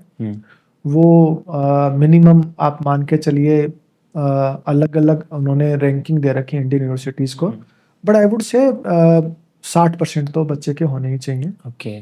लेकिन अगर किसी के 50s के सिनारियो में नंबर है तो हम रिकमेंड करते हैं उसको यूके या आयरलैंड। ऑस्ट्रेलिया हम रिकमेंड नहीं करते 50s वालों को। दैट्स वाई हमको कंसल्टेंसी की ज़रूरत होती है इन चीज़ों को समझने के लिए, बिकॉज एक्सपीरियंस जो इंसान होता है, और आप तो ऑलरेडी एब्रोड से पढ़े हुए हो, तो आपको तो इन चीज़ों की ज़्यादा नॉलेज है। एक ऑस्ट्रेलिया ने क्या है कि अपनी यूनिवर्सिटीज़ को और इंडियन यूनिवर्सिटीज़ को भी रैंकिंग दे रखी है। ओके। वो बहुत कम लोगों को पता नहीं है, तो उसके अकॉर्डिंग भी वहाँ पे एडमिशन होता है उन्होंने। तो वो बच्चा हमारे पास जब काउंसलिंग के लिए आता है तो हम उसको सजेस्ट करते हैं। जैसे फॉर एग्जांपल कोई यूनिवर्सिटी अगर लेवल 3 में है तो उसकी मिनिमम एडमिशन 60% से नीचे नहीं होगा। लेकिन अगर कोई यूनिवर्सिटी लेवल 1 में है, जैसे DU है, तो वो 55 में भी हो जाएगा, 55 में भी हो जाएगा। तो वो केस टू केस हम डिस्कस करेंगे बच्चों के साथ जब बच्चे हमारे पास काउंसलिंग के लिए आते हैं। सर, जैसे इंडियन मैं यूनिवर्सिटीज़ की बात करूँ ना, तो यहाँ पे तो जनरल, ST, SC ये सारी चीज़ें चलती है, तो क्या एब्रॉड में भी चीज़ें चलती हैं? नहीं, वहाँ रिजर्वेशन नहीं होता। वहाँ पे केवल एक ही कैटेगरी है, वो है टैलेंट। ओके। वहाँ पे आपका एकेडमिक बेस पे आपका एडमिशन होगा, टैलेंट बेस पे एडमिशन होगा। वहाँ पे आप किसी भी कम्युनिटी, किसी भी समुदाय, किसी भी रिलीजन के हैं, आपको एडमिशन केवल एंड केवल टैलेंट के बेस पे होगा, यानी और एकेडमिक्स पे बेस। तो आई थिंक ये बेस्ट थिंग है जो आई थिंक एब्रॉड बहुत बड़ा फ़र्क है सर, बहुत बड़ा फ़र्क है। फ़र्क है। हमारे पास बच्चे आते हैं तो बच्चे जो बहुत अच्छे ब्रिलियंट बच्चे हैं, तो उनको स्कॉलरशिप, जैसे मैंने आपको बताया, अभी हमारा एक स्टूडेंट है आकाश, वो 100% स्कॉलरशिप पे ऑस्ट्रेलिया गए हैं, तो आपको स्कॉलरशिप मिल रही है, तो ऐसी कोई दिक्कत की बात नहीं है। वहाँ टैलेंट बेस्ड काम होता है, परसेंटेज या आपका पर्टिकुलर कम्युनिटी या पर्टिकुलर रिलीजन से उनको कोई मतलब नहीं होता, टैलेंट बेस्ड काम होता है। सर, इंडिया के अंदर तो मैंने स्कॉलरशिप का नाम सुना है, लेकिन एब्रोड के अंदर स्कॉलरशिप मतलब कैसा कॉन्सेप्ट है, कैसे, मतलब क्या क्या डॉक्यूमेंट्स? देखिए, विदेश में जब अपन जाते हैं सर, तो अपने को कुछ स्कॉलरशिप होती हैं जो यूनिवर्सिटी की खुद की स्कॉलरशिप है, और कुछ स्कॉलरशिप जो है वो हमें यूनिवर्सिटीज़ के अलावा, जैसे अभी हमने आपको बताई स्वामी विवेकानंद है, राजस्थान गवर्नमेंट की स्कॉलरशिप है। इसके अलावा अलग अलग स्टेट्स की, अलग अलग देश के अलग अलग राज्य की स्कॉलरशिप होंगी, आप उनसे भी संपर्क कर सकते हैं, वो भी आप लेके अप्लाई कर सकते हैं। इसके अलावा यूनिवर्सिटी स्कॉलरशिप होती है, इन सब के लिए बच्चा हमसे संपर्क कर सकता है, हम उनको गाइड करते हैं। हमारे पास बच्चे आते हैं, हम उनको ऑफ़र, जैसे मैंने इनिशियली बताया था, ऑफ़र लेटर मंगवाना, उनका अप्लाई करवाना, सारा हम आपका अरेंज करके देते हैं। तो स्कॉलरशिप भी देती हैं यूनिवर्सिटीज़। आप इसके लिए हमारी वेबसाइट है, उसको आप विज़िट कर सकते हैं, और आप पर्सनली भी हमसे आके विज़िट कर सकते हैं, मिल सकते हैं। काउंसलिंग हमारी फ्री है, जैसे मैंने आपको बताया। तो हम उसमें बच्चों को बताते हैं कि जी आप इस पर्टिकुलर यूनिवर्सिटी में जाएँ, इस कॉलेज में जाएँ, यहाँ पर आपको स्कॉलरशिप हम अवेलेबल करवाएँगे, इतनी नंबर्स की स्कॉलरशिप या इतने अमाउंट की स्कॉलरशिप मिलेगी, या यहाँ पे फ्री एजुकेशन है, या यहाँ पे इतनी स्कॉलरशिप है, वो हम सब बच्चों को गाइड करते हैं। तो बेसिकली जब कोई स्टूडेंट अगर आपके साथ में कंसल्टेंसी के लिए आता है, तो आप उनको स्कॉलरशिप का सजेशन भी देते हैं? जी, जी। जैसे मैंने आपको बताया, हम डायरेक्ट एजेंट हैं। अभी हमारे पास एक यूनिवर्सिटी है, southern cross university, Australian based university है। इन्होंने सारे प्रोग्राम अपने $25,000 में निकाल रखे हैं। अभी फ़िलहाल इनकी फ़ीस $25,000 है, सारे प्रोग्राम्स की, फॉर 2025। एंड सबसे बड़ी बात ये है कि इस फ़ी स्ट्रक्चर में 13 लाख के आसपास ये फ़ीस आ रही है, कोई ऑस्ट्रेलियन यूनिवर्सिटी इस समय नहीं ले रही है। तो इस तरह की स्कीम्स या इस तरह की स्कॉलरशिप हमारे पास, आपको जब बच्चा हमारे पास आता है, जिसमें आपको बताया डायरेक्ट एजेंट है, तो हमें वो बेनिफिट मिलता है, क्योंकि रिप्रेजेंटेटिव हमसे विजिट करते हैं। ऑस्ट्रेलियन डेलीगेशन या university delegation Canada, UK, Ireland सब हमारे पास आते हैं, विजिट करते हैं हमारे ऑफिस और हमारे काउंसलर्स को गाइड करते हैं। तो हमारे जो काउंसलर्स हैं वो प्रोफेशनली गाइडेड हैं बाय दीज यूनिवर्सिटीज, और हम अप टू डेट रहते हैं इंडस्ट्री की रिक्वायरमेंट के अकॉर्डिंग, बाजार के रिक्वायरमेंट के अकॉर्डिंग हम अपडेटेड हैं। तो हम आपको जेन्युइन, प्रोफेशनल और योर एकेडमिक के सूट करती हो ऐसी काउंसलिंग हम आपको करके देंगे। सर बेसिकली ना इंडिया के अंदर है ना, ये जो कंसल्टेंसी एजेंसीज होती हैं या मैं बोलूँ कि स्टडी वीज़ा वाली एजेंसीज होती है ना, बहुत ज़्यादा फ्रॉड भी करती है। स्टूडेंट से पैसा ले लेती है अपने अकाउंट में, देन पहले तो उनसे वो कमीशन लेती हैं, वही सेम कमीशन, देन उसके बाद में एब्रोड के अंदर जाके उनका कुछ फिक्स नहीं होता है कि उनका स्टडी वीज़ा लगेगा भी या नहीं लगेगा, रिटर्न का कोई चांस नहीं होता, नो रिटर्न पॉलिसी दिखा देते हैं लास्ट में। तो आपकी जो एजेंसी है वो कैसे काम करती पेमेंट? देखिए हमारे पास बच्चे, जैसे मैंने आपको बताया कि काउंसलिंग हमारी फ्री है और कंसल्टेंसी चार्जेस नहीं है। तो हमारे पास जब बच्चा इनिशियली आता है, हम बच्चे की काउंसलिंग करते हैं और काउंसलिंग करने के बाद में हम उसको प्रोग्राम और यूनिवर्सिटी सजेस्ट करते हैं। कई बार बच्चा हमसे आइल्स या पीटी की कोचिंग भी करता है, कई बार बच्चा हमसे आइल्स पीटी की कोचिंग करके भी आता है, केवल वीज़ा फाइलिंग करवाने आते हैं, एडमिशन के लिए आते हैं। दोनों केस में हम बच्चे से, जब बच्चे को एडमिशन हो गया, बच्चे का अप्लाई कर दिया, उसके लिए ऑफर आपका ऑफर लेटर आने के बाद में हम बच्चे को बोलते हैं जी नाउ यू हैव टू पे दी फीस। अगर कोई कंडीशन नहीं है ऑफर में, अगर बात आती है फीस पेमेंट की, आपने पूछा कि चीटिंग से बचने के लिए, तो हम इस स्टेज में बच्चे को हम यही कहते हैं कि आप डायरेक्ट यूनिवर्सिटी को पे करो। आप हमारे अकाउंट में या फर्म के अकाउंट में या किसी इंडिविजुअल के अकाउंट में पे मत करो। जिस यूनिवर्सिटी में आपका एडमिशन हुआ आप उसी अकाउंट में डायरेक्ट पे करो। तो चीटिंग तो एक आपकी वैसे ही खत्म हो गई। दूसरी बात, यूनिवर्सिटी जब भी कोई भी कम्युनिकेशन करती है वो बच्चे को मेल करती है, हमारे को जो है वो सेकंड प्रायोरिटी में रखी जाती है। पहले सदा बच्चे को मेल किया जाता है। एजेंट को मेल में सीसी या कार्बन कॉपी जो बीसीसी करते हैं वो बच्चे को ही प्रेफरेंस दी जाती हैं। तो हमारे पास चीटिंग का चांसेस ऐसे खत्म हो गया कि हम आपसे कुछ केस ले नहीं रहे। यूनिवर्सिटी को डायरेक्ट आपको पे करना है और पे करने के बाद में आपके ईमेल आईडी पे आपको जो भी कम्युनिकेशन होगा वो आपके ईमेल आईडी पे कम्युनिकेशन हो रहा है। रिसिप्ट आपको दी जाएगी बाकायदा। वो रिसिप्ट के साथ हम आपकी वीज़ा फाइल कर रहे हैं। वीज़ा फाइल आपको कर रहे हैं तो जो यूनिवर्सिटी कॉलेज आपको बताया जा रहा है, जिस कॉलेज यूनिवर्सिटी में आपको भेजा जा रहा है, वो यूनिवर्सिटी सारी कम्युनिकेशन आपसे डायरेक्ट कर रही हैं। तो वो जो बीच वाला जो है वो अपने आप ही खत्म हो गया। हम बच्चों को सजेशन ये देना चाहेंगे, इन सब चीज़ों से बचने के लिए आप अपना ईमेल आईडी दें, आप अपना मोबाइल नंबर दें। डू नॉट गो इनटू सच जहाँ पे बच्चा या एजेंट जो है वो अपना ईमेल आईडी यूज़ कर रहा है या मोबाइल नंबर अपना यूज़ कर रहा है, तो चीटिंग आप वैसे ही खत्म कर देंगे। ओके। तो सर क्या एब्रोड जाके पढ़ने से किसी भी लड़के या लड़की का माइंडसेट चेंज होता है जो इंडिया में पढ़ रहा है उससे? देखिए माइंडसेट की तो जहाँ तक बात है तो बहुत फ़र्क पड़ता है सर। सबसे बड़ी बात ये है कि आप में इंडिपेंडेंसी आती है, आप खुद अर्निंग कर रहे हैं, आप खुद अपनी, जब आप खुद पैसा कमाओगे तो आपको समझ आएगी पैसे की वैल्यू क्या है। तो वो तो फ़र्क पड़ेगा ही। और इंडिपेंडेंसी आ गई, आपने खुद अपना, आपको मैनेज करना है, आपको कॉलेज भी जाना है, आपको पार्ट टाइम जॉब भी करना है, आपको कुकिंग भी करनी है, आपको वॉशिंग भी करनी है। यहाँ तो मम्मी है या यहाँ सिस्टर है जो आपको सपोर्ट कर रही है, या वाइफ है आपकी, वहाँ पर आपको न तो मदर है न और कोई आपको सपोर्ट करना है। आपको टाइम टेबल मैनेज करना है पूरा, पढ़ाई कैसे करनी है, कितनी देर पढ़ाई करनी है, कितनी देर कुकिंग करनी है, कितना खाना है बनाने में टाइम लगना है, कैसे जॉब करना है, कैसे इन सब चीज़ों को मैनेज करना है। तो इंडिपेंडेंसी आती है, लीडरशिप आती है, टाइम मैनेजमेंट आता है। ठीक है, सबसे बड़ी बात है कि आपकी पर्सनैलिटी इंप्रूव होती है, जो बहुत इंपॉर्टेंट है कॉर्पोरेट वर्ल्ड में, कि आप कैसे रिप्रेजेंट करते हैं अपने आप को, कैसे बोलते हैं, कैसे आप अपने स्किल्स को बताते हैं, सेल आउट करते हैं। वो बहुत इंपॉर्टेंट चीज़ें हैं जो आपको इंटरनेशनल एजुकेशन पढ़ाई के अलावा भी सिखाता है। जैसे मैंने आपको बताया, क्योंकि आप काम करते हैं तो काम करेंगे तो सब चीज़ों को आपको गोन थ्रू करना ही पड़ेगा। तो सर एब्रोड पढ़ने से डिसिप्लिन आता है या बच्चा और जाके बिगड़ जाता है? देखिए यहाँ पे जहाँ तक बात है बच्चों के बिगड़ने की, या देखिए मैं आपको फ्रेंकली बताऊँ तो मैं खुद बाहर रहा हूँ।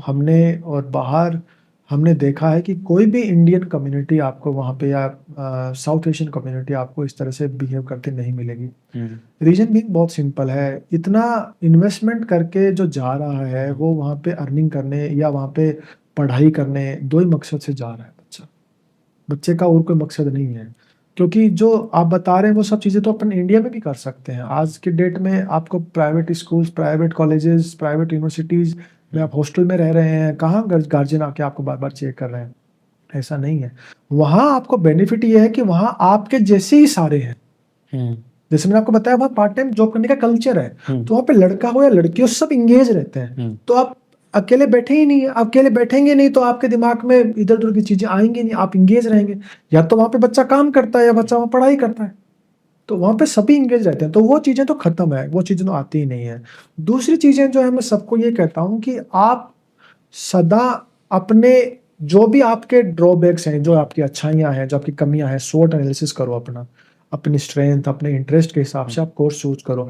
ये प्रॉब्लम जब आती है जब आपका कोर्स या यूनिवर्सिटी, कई बार बच्चे किसी के कहने से ले लेते हैं या किसी के गाइडेंस में चल जाते हैं, उनका इंटरेस्ट नहीं होता, तो वो कई बार मिसगाइड हो जाते हैं। Okay. बट नॉर्मली जो बाहर जा रहा है, हमने कभी इतने वर्षों में कभी नहीं देखा कि इस तरह की प्रॉब्लम कभी आई हो, या गार्जियन आके कह रहा हो कि भाई मेरा बच्चा जो है वहाँ वो इस तरह से बिहेव कर रहा है या बिहेव कर रही है। No, we haven't heard about. Sir basically मेरा ना एक फ्रेंड था, ये सवाल मेरा पर्सनल है, तो वो क्या रसिया गया हुआ है स्टडी के लिए, तो उसके माइंड में ये था कि यार मैं स्टडी वीजा से जाता हूँ और वहाँ पे जाके किसी लोकल जो वहाँ की से शादी कर लूंगा मैं।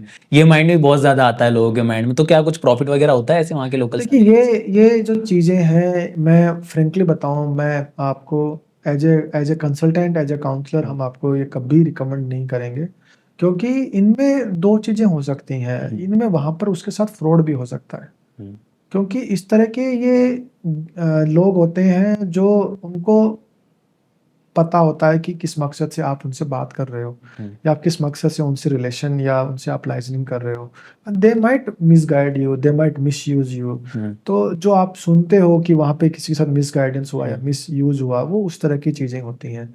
तो हम उस तरह की रिकमेंड नहीं करते, न हम एज ए काउंसलर या एज ए मेंटर और as an a person who have spend good amount of time abroad, I would say do not go into such scam. ये भी एक तरह के स्कैम होते हैं। बहुत बड़ी इंडस्ट्री होती है इस तरह के लोगों को मिसगाइड करने की, जो उनको मिसगाइड करके एंड देन आप फंस जाते हैं उनके चीज़ों में। तो हम तो रिकमेंड नहीं करते। तो आई थिंक ये एक स्कैम है जो अब्रॉड अपने साथ में हो सकता है। हाँ, ये भी हो सकता है। तो लाइक कौन कौन से स्कैम है इस टाइप के जो आई थिंक अब्रॉड अपने साथ में हो सकते हैं देखिए, स्टूडेंट्स के साथ में? स्कैम्स में तो सबसे पहला तो यही है कि आप ये देखें कि यूनिवर्सिटी जो है वो जैसे आपको कई बार मिसगाइड हो जाते हैं। छोटे कॉलेज ले लेते हो आप, जिनकी रेपुटेशन नहीं है, या जो कॉलेज बहुत कम फीस में आपको कोई भेज रहा है, तो आप देखें कि उसकी रेपुटेशन क्या है। आप देखें कि वो बंदा जो काम कर रहा है वो उसको डायरेक्ट रिप्रेजेंट कर तो रहा है क्या नहीं कर रहा है। कल आप चले गए, उसके बाद उसने आपका फ़ोन उठाना ही बंद कर दिया। कोई भी प्रॉब्लम आपको आ गई यूनिवर्सिटीज़ में, हम जैसे डायरेक्ट रिप्रेजेंटेटिव, हम आपकी कोई भी प्रॉब्लम आएगी हम डायरेक्ट यूनिवर्सिटी से बात करेंगे। लेकिन कल आप अगर ऐसी जगह जा रहे हो जो बंदा है ही नहीं है, आपको कल कोई भी किसी भी तरह का इश्यू हो गया, कोई असाइनमेंट का, या आपको कोई भी तरह की बीमारी हो गई, जो भी हो गया, आप छुट्टी पे चले गए किसी रीजन से, तो हम बात करेंगे आपके आप यूनिवर्सिटी को कि आपको एक्चुअल में मेडिकल लीव थी, तो आपने इस वजह से आपने छुट्टियां ली हैं। तो इस तरह की चीज़ें आती हैं। फीस जैसे आपने बताई, कई लोग कहते हैं जी हम फीस पे कर देंगे, आप मत करो, जैसे आपने बताया।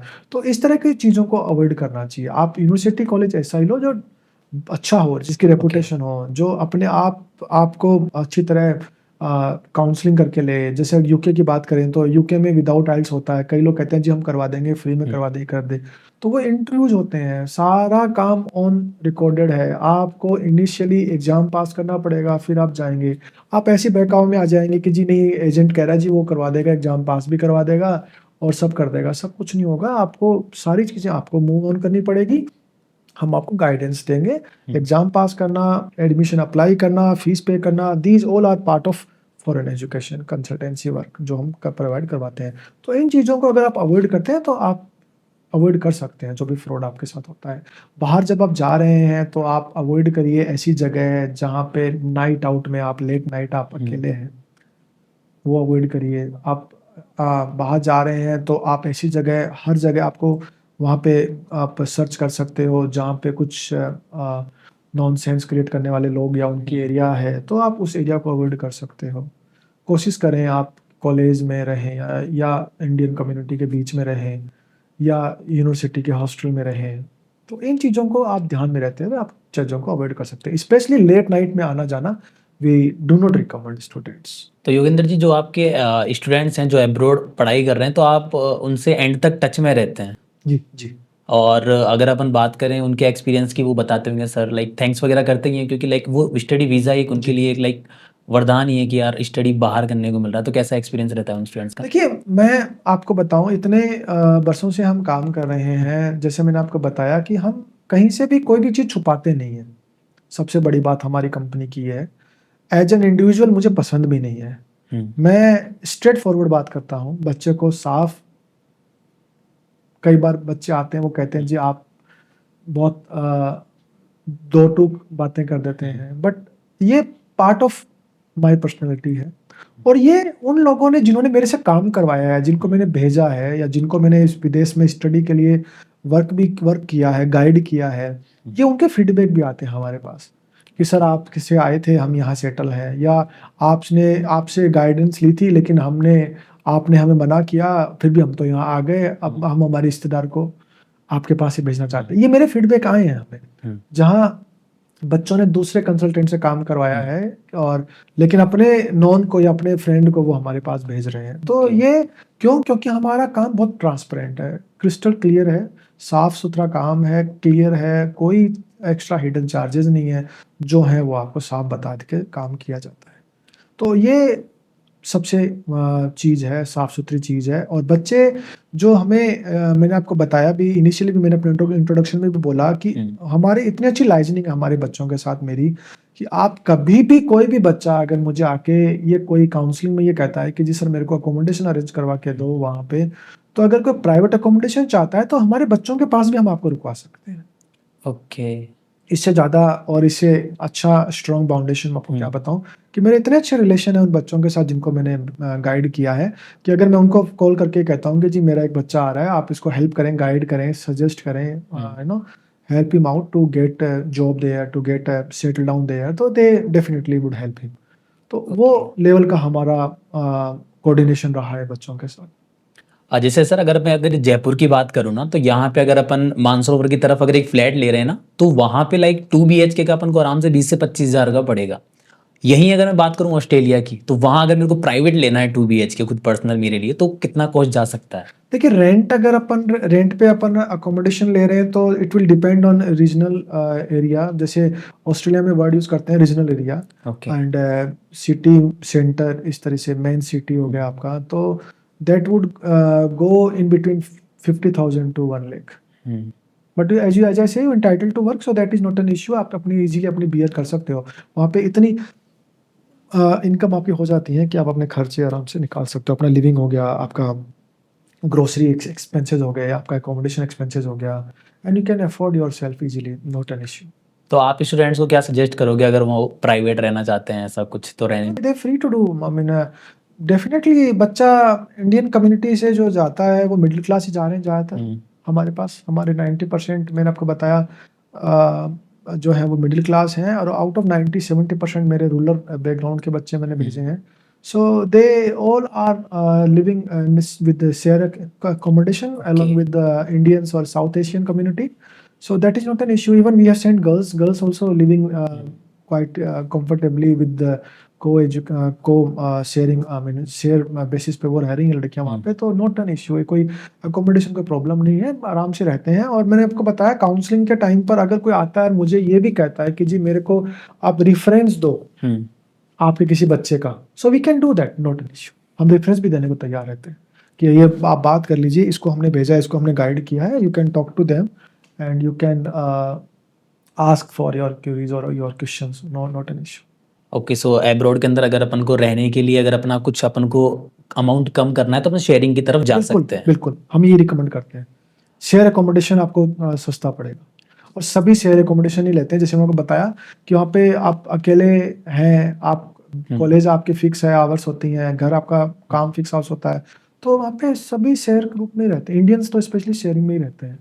तो योगेंद्र जी, आपने है ना आपने एक स्टूडेंट्स के बारे में एक बात शेयर करी, आकाश जी, और है ना आपने उनको स्कॉलरशिप दिलाई है स्वामी विवेकानंद जो है। तो लाइक अगर मैं इसको अप्लाई करना चाहता हूँ, मुझे ये चाहिए स्कॉलरशिप, तो मैं कैसे अप्लाई कर सकता हूँ? क्या क्राइटेरिया है, क्या क्या डॉक्यूमेंट्स रिक्वायरमेंट होते हैं इस चीज़ के लिए? देखिए, स्वामी विवेकानंद स्कॉलरशिप जो है ये राजस्थान गवर्नमेंट की स्कॉलरशिप है। राजस्थान गवर्नमेंट इसमें आपको पढ़ाई करने के लिए फंडिंग कर रही है, विदेश जाने के लिए पैसा आपको दे रही है।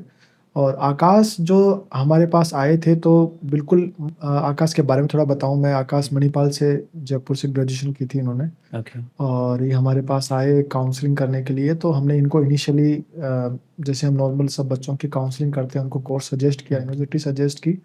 उसके बाद में आकाश को हमने आइल्स पीटी की कोचिंग करवाई है, पीटी कर रखा है आकाश ने, पीटी की कोचिंग करवाई। After compulsion of piece PT coaching we applied for admission for him. इसके लिए एडमिशन हमने अप्लाई करवाया 2-3 यूनिवर्सिटी ऑस्ट्रेलिया की।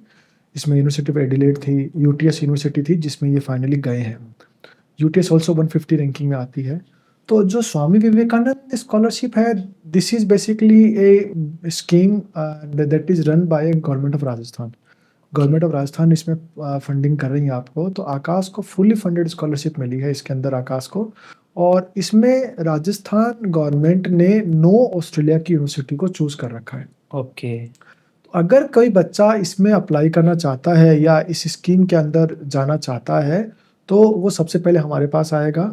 हम, अगर आप, जैसे आपने बताया आपके बारे में, आप हमारे पास आए, हम आपको आइल्स की कोचिंग करवाएंगे, पीटी की कोचिंग करवाएंगे। कोचिंग करने के बाद में आपका एडमिशन अप्लाई कराएंगे, that is also free of cost. जब आपका एडमिशन वहाँ हो जाएगा तब आपके को हम ऑफर लेटर अरेंज करवा के देंगे। ऑफर के बेस पर आप गवर्नमेंट की स्कीम में अप्लाई करेंगे ऑनलाइन। ओके। जब आप अप्लाई करेंगे ऑनलाइन तो गवर्नमेंट की जो भी डॉक्यूमेंटेशन की रिक्वायरमेंट है वो आपको पूरी करनी पड़ेगी। डॉक्यूमेंटेशन की रिक्वायरमेंट पूरी होने के बाद में गवर्नमेंट आपको सेलेक्ट करेगी और आपको स्कॉलरशिप ग्रांट का लेटर इशू करेगी। ओके। जो आकाश को मिला था उसके बेस पे हमने आकाश का वीजा फाइल किया। वीजा आने के बाद में आकाश वहां चले गए हैं। आकाश को गवर्नमेंट ऑफ राजस्थान की स्कॉलरशिप के अंदर फीस भी दी जा रही है, ट्यूशन फीस को पूरी फंडेड है। इसके अलावा उसका रहने खाने का खर्चा भी राजस्थान गवर्नमेंट बियर कर रही है। Okay. Beside that, he also get 3 lakh rupees for his visa, for his insurance, for his academic purpose से उसको लैपटॉप जो है वो लिया है उसने। तो इन चीज़ों के लिए भी गवर्नमेंट ने उसको पैसा दिया है। तो ये सारा अपन बियर कर सकते हैं। और आप क्योंकि राजस्थान के डोमिसाइल हैं, राजस्थान के नागरिक हैं, तो आप भी इस स्कीम में अप्लाई कर सकते हैं। और ये केवल राजस्थान गवर्नमेंट ने केवल ऑस्ट्रेलिया के लिए नहीं दे रहा। आप यूके जा रहे हैं तो भी आप, यूके की यूनिवर्सिटीज हैं। आप आयरलैंड की बात करिए, अपन ने आयरलैंड में अच्छा कर रहे हैं, आयरलैंड की यूनिवर्सिटी भी इसमें शामिल है। ऑस्ट्रेलिया की 9 है, आयरलैंड की 1 यूनिवर्सिटीज है। तो आपको लेकिन ऑफर लेटर उन्हीं 9 यूनिवर्सिटीज में से एक का होना चाहिए। अभी हमारी एक बच्ची को हमने ऑस्ट्रेलिया यूके के लिए भी अरेंज करवा के दिया है। वो लीड्स, यूनिवर्सिटी ऑफ लीड्स में जा रही है, तो वो उसके अंदर भी यूके की यूनिवर्सिटीज भी आती हैं। तो ये गवर्नमेंट की स्कीम है, बहुत अच्छी स्कीम है। आप एलिजिबिलिटी क्राइटेरिया है कि आपके पास उसका ऑफर होना चाहिए और फिर आपको अप्लाई करना है। तो सर जो आपने बताया कोचिंग वगैरह भी होती है, तो लाइक वो फ्री ऑफ कॉस्ट होती है, उसके लिए वो पेड होती नहीं, कोचिंग का initially Aman ji we do charge. Initially we ask student to pay 5000 rupees for month. Okay. And coaching 2 महीने की होगी। And once we have an scheme here, और स्कीम ये रहती है कि अगर बच्चा हमसे कोई वीज़ा फाइल करवाता है, वीज़ा ग्रांट हो जाता है, तो हम उसको कोचिंग का फीस भी रिफंड कर रहे हैं। तो इनडायरेक्टली हमारी कोचिंग फ्री है। फ्री देखिए, इनिशियली बिल्कुल फ्री कर देंगे तो फिर इंटरेस्ट नहीं रहता किसी का। वो आएगा, कभी नहीं आएगा। ऐसे पेमेंट होगा तो उसको लगेगा हाँ यार मैंने पे किया है, मुझे जाना चाहिए 2 दिन 3 दिन क्लास, 5 दिन, जब भी क्लासेस होती हैं। तो वो है, वो स्कीम ये है कि initially you to pay, but once you receive visa from us, हमारे से वीजा ग्रांट हुआ है, हमने वीजा लगा के दिया आपको, तो हम आपको रिफंड कर देंगे। आई थिंक सर ये बहुत लेस अमाउंट है, क्योंकि जब अपन को वो चीज़ें मिलती हैं तो आई थिंक वो बहुत बड़े अमाउंट में मिलती हैं वो चीज़ें। आई थिंक बहुत ज़्यादा नॉमिनल चार्जेस हैं, 5000 per month. I mean it's not a big amount. और आपको फॉरेन एजुकेशन से रिलेटेड काउंसलिंग की जा रही है, कंसल्टेंट, आई मीन एग्जाम पास करवाया जा रहा है। तो सर जैसे मैं मेरे माइंड में फर्स्ट थॉट आता है ना कि मेरे को एब्रॉड जाके पढ़ना है, तो सबसे मेन जो टॉपिक है वो वीज़ा पे आके रुकता है सबसे पहले। तो गूगल अपन करते हैं, ऑब्वियसली बात है, स्टूडेंट जाके गूगल करेंगे वीज़ा के लिए क्या क्या रिक्वायरमेंट है। 1000 वेबसाइट आती है, कुछ फ्रॉड होती है, कुछ आधा अधूरा ज्ञान देती है, और आधा अधूरा ज्ञान तो बहुत ज़्यादा खतरनाक होता है। तो मैं जानना चाहूँगा वीज़ा के लिए मतलब अपन अप्लाई कैसे कर सकते हैं, क्या क्या डॉक्यूमेंट्स है, बेसिक डॉक्यूमेंट्स जो स्टूडेंट्स के पास होनी चाहिए वीज़ा अप्लाई करने से पहले। देखिए, वीज़ा के लिए हर देश की अलग अलग रिक्वायरमेंट होती हैं। कुछ नॉमिनल जो स्टैंडर्ड रिक्वायरमेंट है वो मैं आपको यहाँ बता सकता हूँ। आपके सारे एकेडमिक्स डॉक्यूमेंट हमें चाहिए, 10th 12th ग्रेजुएशन। अगर आप 12th पास हैं तो 10th 12th, ग्रेजुएशन तो graduation, along with your passport, your IELTS score card, your PT score card, और फंडिंग, फीस पे करिए उसकी रिसिप्ट। ऑस्ट्रेलिया में हम इसको COE बोलते हैं, कंफर्मेशन ऑफ एनरोलमेंट, है ना। तो ये चाहिएगा आपका। इसके अलावा अब आपके जो भी बैंक स्टेटमेंट्स हैं, आपके जो ITR है पेरेंट्स की, स्पॉन्सर के जो भी आपको स्पॉन्सर ओके। कर रहा है उसके डॉक्यूमेंट चाहिए। बैंक से लोन लिया तो लोन का सैंक्शन लेटर, डिसबर्समेंट लेटर। से आकाश की बात की तो आकाश को राजस्थान गवर्नमेंट ने स्कॉलरशिप दी थी, तो उस गवर्नमेंट की स्कॉलरशिप का लेटर हमें चाहिए वीज़ा फाइलिंग के लिए। बस ये डॉक्यूमेंट चाहिए और आपके बिहाफ पे हम वीज़ा आपका फाइल कर देंगे। वीज़ा की जो चार्जेस होते हैं, वीज़ा फीस जो होती है वो आपको पे करनी पड़ेगी, उसकी रिसिप्ट आपको आपके मेल पे गवर्नमेंट भेजती है। जब आपने बात करी आईटीआर की, तो जो फैमिलीज हैं जो आईटीआर वगैरह कुछ भरती नहीं है, ऐसा कुछ भी कुछ फिक्स देखिए नहीं वो फिर हमें वही कंट्री लेनी पड़ती है जो ITR ना ओके। कंसीडर कर रही हो। और ये हमारे पास जब बच्चे आते हैं तो हम गाइड करते हैं उनको, काउंसलिंग का ये भी हमारा पार्ट रहता है। But it would take time. कई बार बच्चे आते हैं, वो हम सबको ये रिकमेंड करते हैं जी, ऑस्ट्रेलिया जिसको जाना है दे वुड एटलीस्ट 6 मंथ पहले प्लान करना शुरू कर लें, ओके। 6-8 महीने पहले प्लानिंग कर लें ऑस्ट्रेलिया की। और अगर किसी का ITR है ही नहीं है या नहीं बन पा रही तो वो यूके देख सकते हैं। यूके में हमें नॉर्मली ज़रूरत नहीं पड़ती है। और अगर अपन कम ITR की बात करें तो हम आयरलैंड देख सकते हैं। ITR कम में भी आयरलैंड कंसीडर करता है, लेकिन बिल्कुल नहीं है ITR वो ऑस्ट्रेलिया के केस में तो नहीं है। क्योंकि बेसिकली होता है सर, अपन राजस्थान से और देसी फैमिलियां यहाँ बहुत ज़्यादा हैं जो इन चीज़ों में करती नहीं है ना, गवर्नमेंट वगैरह हो, तो बिना आईटीआर थोड़ा सा ये चीज़ें आप पहले बताते हुए इन हम वही कह रहे हैं, हमारे पास जब बच्चा देखिए बेनिफिट वही है। मैंने आपको अभी बार बार एक चीज़ मैं रिपीट कर रहा हूँ, डायरेक्ट एजेंट का मकसद यही होता है सर। वो अब जैसे फॉर एग्जांपल आपने इंग्लिश की कोचिंग करनी है PT की, आपने इंग्लिश के ट्रेनर को बात कर ली, उनके पास चले गया, कर लिया, वो कोई दिक्कत नहीं है। लेकिन उसके बाद में आपका मेन वर्क शुरू होगा। समझ रहे हैं मैं क्या कहना चाह रहा हूँ? हाँ। अगर आप हमारे जैसे किसी डायरेक्ट आदमी के पास आ रहे हैं, वो आपको सारी स्टेजेस पहले मीटिंग में बता देगा। ओके। तो आपको पता लग जाएगा कि this is my cup of T और नॉट। भाई मैं इस रास्ते पर चलूँ नहीं चलूँ। हमारे पास बहुत सारे बच्चे आते हैं, कहते हैं जी उसने तो मेरे को 6 महीने खराब कर दिए। मैंने अंग्रेजी कर रहा था, अंग्रेजी के टीचर थे उनके पास, मैंने अंग्रेजी पढ़ ली और आप आके मेरे को ये बता रहे हो कि ये डॉक्यूमेंट चाहिए। बिल्कुल सही कह रहे हैं। अगर कोई फाइनेंशियली बहुत कमजोर है और आप अगर उसको ऑस्ट्रेलिया की प्लानिंग कर रहे हैं तो उसको ITR बनानी पड़े। कई बार हमारे पास आते हैं, कई फार्मर्स आते हैं, वो कहते हैं जी हमने तो ITR भरी नहीं है, हम भर देंगे तो हमारे को गवर्नमेंट की स्कीम्स मिलनी बंद हो जाएंगी। तो हम उनको यही कहते हैं जी ऑस्ट्रेलिया के लिए तो you have to work out करना पड़ेगा। दूसरा ऑप्शन ये है जो राजस्थान गवर्नमेंट की स्कीम है। अगर आपके पास ITR नहीं है या कम ITR है तो आप इस स्कीम के अंदर जा सकते हो।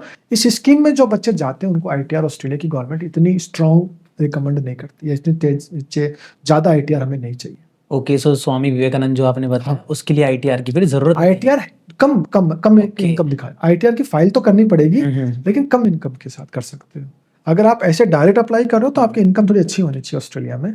बट अगर आप इस स्कीम के अंदर अप्लाई करते हो तो आपको गवर्नमेंट ऑफ राजस्थान उतनी इनकम नहीं मांग रही, कम इनकम के बेस पर भी आप कर सकते हो। तो उसमें हम आपको फिर ऑस्ट्रेलिया की गवर्नमेंट आपको ले लेगी। तो सर एक मैक्सिमम आईटीआर कितना होना चाहिए अगर ऑस्ट्रेलिया के केस में वी वुड रिकमेंड 11 से 14 लाख रुपए करीब ITR होनी चाहिए पेरेंट्स की एनुअल इनकम ITR में। और इसमें एग्रीकल्चर भी शामिल है। ओके। एग्रीकल्चर इनकम टैक्स नहीं लगता।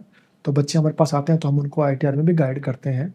और अगर आप जैसे यूके की बात करें तो हम ITR अगर नहीं भी लगाएं तो हम फाइल कर देते हैं। और आयरलैंड हो गया या कनाडा हो गया, यहाँ हम ITR लगाते हैं। न्यूजीलैंड हो गया ITR लगाते हैं, बट मैंडेटरी नहीं है कि 12 लाख या 14 लाख की ITR होनी चाहिए। ऑस्ट्रेलिया में हमें 10 लाख से ऊपर की ITR ही चाहिए पेरेंट्स की। जी सर मेरा एक लास्ट में एक छोटा सा पर्सनल सवाल है कि जो फैमिलीज मेरा पॉडकास्ट देख रही है, जो स्टूडेंट्स देख रहे हैं, उनके माइंड में डर होता है कि यार अब्रॉड जाके पढ़ना, क्या पैसा सही इन्वेस्ट करना ठीक है अपना, या इंडिया में रह के अपन वो अपॉर्चुनिटी पा सकते हैं, तो क्या इन्वेस्ट करना है अब्रॉड पढ़ाई में ठीक है आपके अकॉर्डिंग? देखिए मैं इतना कह सकता हूँ गार्जियन को, पेरेंट्स को कि आप ये एक इन्वेस्टमेंट है। ओके। आप अगर इन्वेस्टमेंट बहुत अच्छी जगह है, बहुत ग्रोइंग सिटी में कर रहे हैं तो आपको वैसा रिटर्न मिलेगा। तो education is a basically investment which I see and which I can give data to guardian once they come to me कि मैंने इस बच्चे को, फॉर एग्जांपल मेरे पास एक बच्चा आ रहा है 18 साल का और मैंने उसको अगर ऑस्ट्रेलिया भेजा है, वो बच्चा 22 साल में ऑस्ट्रेलिया का सिटीजन बन गया, और क्या चाहिए बताइए गार्जियन के पॉइंट ऑफ व्यू से। बच्चा सेटल हो गया, 22 साल में बच्चे को ऑस्ट्रेलिया की नागरिकता मिल गई, बच्चा सेटल है, बच्चा आज 1 करोड़ रुपए सैलरी कमा रहा है। और आपके बच्चे को क्या चाहिए? आज आप इंडिया में पढ़ाई करा रहे हैं, मुझे किसी पे कमेंट नहीं करना चाहिए, बट ये रियलिटी है। आज हम 2-3 साल बच्चे को मेडिकल की प्रिपरेशन करवा रहे हैं, सरकारी नौकरी की प्रिपरेशन करवा रहे हैं। अभी हमारे पास हमारी कोचिंग में 2 ऐसे बच्चे हैं जो 35 की एज ग्रुप के अंदर है, 32 साल के आसपास है, वो बच्चे खत्म हो गए। खत्म हो गए लिटरली। मैं बहुत बड़ी बात यूज कर रहा हूँ बट ये बहुत गंदा वर्ड है, बट खत्म हो गए। कैसे?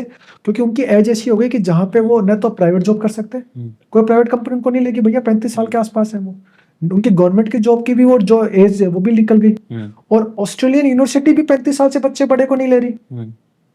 तो बच्चा तो बेचारा क्या करेगा, कैसे जाएगा? तो मैं सबको यही कहता हूँ कि आप एनालाइज करें। अगर आप अपने बच्चे को टाइम देना चाहते हैं for competitive exam such as a NEET और अदर कॉम्पिटिटिव एग्जाम, 1 साल का टाइम दें। 1 साल में बच्चा अगर क्लियर कर ले बहुत अच्छी बात है, वरना अगर आप अल्टरनेटिवली फॉरेन एजुकेशन लेते हैं तो this is one of the highest, one of the good option which you can have and where you can earn very good money. And एक one thing which I would like to clear here, मैं जिन country की बात कर रहा हूँ, जिन country को recommend कर रहा हूँ, वो ऑस्ट्रेलियन या कैनेडियन, ये जो 5-6 कंट्री हैं, मेजर कंट्रीज, हम इनकी बात कर रहे हैं जहाँ पे आपको स्कोप अच्छा मिलता है once you complete your education. जैसे आपका US, UK, Australia, Canada, New Zealand, Ireland, तो इन कंट्री और यूरोपियन कंट्रीज में भी आप, जर्मनी है, फ्रांस है। So we can stay and we can earn and which can settle down there, options we can settle down there. और अगर सेटल डाउन नहीं भी होना है तो पढ़ाई करके वापस आ सकते हो आप, नॉट एन इश्यू। आप इंडिया आके भी इंडिया में काम कर सकते हो, कोई प्रॉब्लम नहीं है। कई बार हमारे पास ये भी ऑप्शन क्वेश्चन आते हैं गार्जियन के, सर मैं आपको बताना चाहूँगा कि क्या ये पढ़ाई इंडिया में वैलिड है क्या? कोई इश्यू नहीं है सर, कोई प्रॉब्लम नहीं है। इंडियन गवर्नमेंट को कहीं से कोई इश्यू नहीं है, आप जॉब कर सकते हो प्राइवेट कंपनीज में, कोई नहीं मांगता, आपको इश्यू नहीं है। मैंने खुद ने बाहर से किया है तो मुझे कभी कोई ऐसी प्रॉब्लम नहीं आई कि मैंने बाहर से पढ़ा हूँ तो मुझे यहाँ पे कोई कमी आ रही नज़र, कुछ नहीं आई, कोई नॉट एन इश्यू। तो ऐसी कोई इश्यू नहीं है कि आपकी पढ़ाई में कमी है या आप खर्चे बियर नहीं कर सकते। जो गार्जियन के जो क्वेश्चन है वो यही है कि एक्सपेंस ज़्यादा है या क्या पता इंडिया आके ये मेरे काम आएगा नहीं आएगा, तो ऐसा कोई प्रॉब्लम नहीं आती। आप इंडिया में आके इनको काम में ले सकते हैं और वहाँ पर भी आप अपने आप को सेटल कर सकते हैं। तो बेसिकली जो भी मेरे व्यूअर्स हैं, चाहे वो पेरेंट्स हो या मैं कहूँ कि स्टूडेंट्स हैं जो एब्रॉड जाके पढ़ना चाहते हैं, जिनका सपना है एब्रॉड जाके पढ़ने का, वो योगेंद्र जी से एक बार जाके कंसल्टेंसी ले सकते हैं, फ्री ऑफ कॉस्ट है। आप एक बार जाके उनसे बात कर सकते हैं, उनसे कनेक्ट कर सकते हैं। जो योगेंद्र जी हैं वो आपको अपने बारे में पूरी डिटेल्स बता देंगे, कहाँ से आपको अप्लाई करना है, कैसे आप इनसे कनेक्ट कर सकते हो। तो योगेंद्र जी आप एक बार प्लीज़। जैसे अमन ने बताया, my name is Yogendra from VIC Jaipur. I am area manager of VIC Jaipur. For meeting me 1-to-1 counselling you can come directly to our office. We have an office in Neminagar Vistar, Vaisali Nagar, Jaipur. Our office timing is 9:30 to 5:30. We open from Monday to Saturday. So you can come directly to me and can discuss and can counseling. You can also have my number, which you can see at the screen, and you can contact me directly for counseling also. Thank you. तो thank you so much Yogendra ji हमारे podcast को अपना इतना Thank you so much. Valuable Thank you. Time देने के लिए। और जो भी योगेंद्र जी की सोशल मीडिया लिंक हैं, जो भी कॉन्टैक्ट डिटेल्स हैं, वो मैं इस पॉडकास्ट की डिस्क्रिप्शन में दे दूंगा। आप वहाँ जाके इनको फॉलो कर सकते हैं, इनसे कनेक्ट कर सकते हैं कंसल्टेंसी के लिए। और जैसा कि योगेंद्र जी ने बताया कि उनके थ्रू एक आकाश नाम का लड़का है, उसे 1.2 करोड़ के अराउंड की स्कॉलरशिप मिली है, जो कि लाइक बहुत बड़ा अमाउंट है अगर अपन अब्रॉड जाके पढ़ रहे हैं। अगर अपन कह सकते हैं सिंपली उसकी पूरी एजुकेशन गवर्नमेंट उठाएगी फ्री में। तो ये आई थिंक एक बहुत बड़ी अपॉर्चुनिटी है। तो आप सर से कंसल्टेंसी ले सकते हैं, फ्री ऑफ कॉस्ट है। कौन दे रहा है फ्री ऑफ कॉस्ट? तो आप जाके सर से कनेक्ट कर सकते हैं। Sir thank you so much. Thanks for inviting.